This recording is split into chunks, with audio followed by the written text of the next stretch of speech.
So I have a little bit of a confession to make.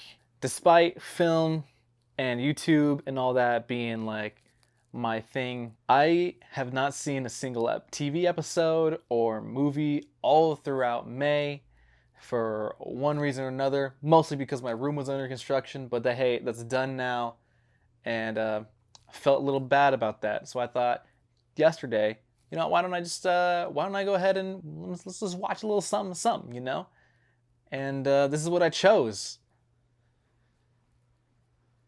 So let's talk about it.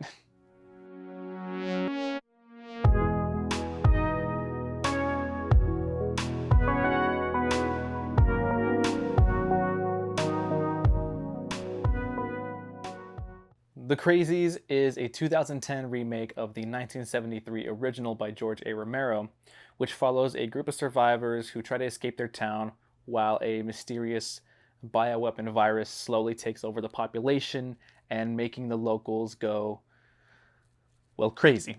The movie moves kind of fast. Within the first couple minutes, I think even before even the title card, we meet most of our cast within like 2 minutes, and it's kind of a lot of information. But our main crew is Police Chief David Dunnell, his wife Judy, who's a doctor, which comes into play one time in the whole movie. Her assistant, I think, Becca, and police deputy Russell Clank. So what do I mean by that being too much information? Well, we meet Becca like within the first 2 minutes, like I said, but then she's gone for most of the movie until like probably the last act, or maybe the last half of the second act, and it's kind of sad. If it wasn't most of the movie, it definitely felt like it, because I totally forgot who the fuck she was by the time she was reintroduced in that scene. Becca? Becca?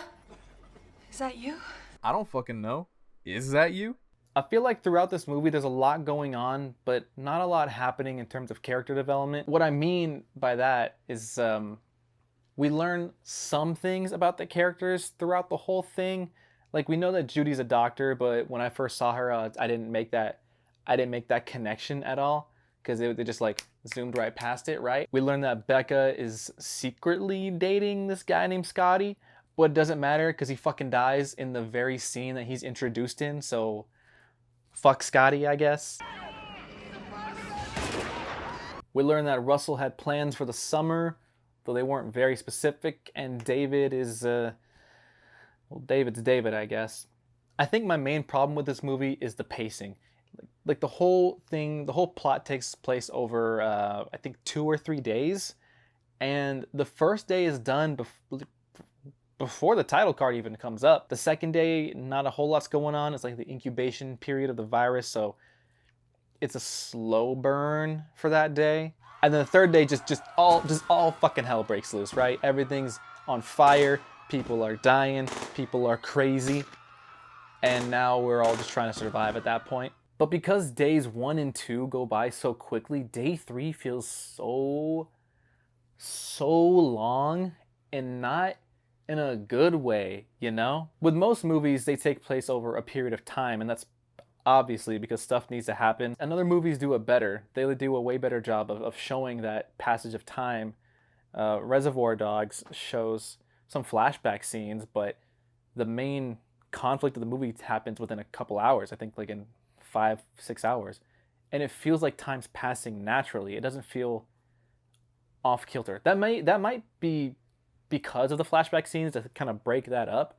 But regardless, Tarantino did a better job there than Eisner did with this movie. I'm pretty sure the first time I saw this movie was back in 2010. It might have been 2011, because I remember going to a friend's house, and his family had rented this and a couple others, and we picked this one for the night. And I remember thinking, oh, this looks so cool, right? They had the whole pitchfork and the trailer thing, and they hammered that image throughout the marketing. I remember that very clearly.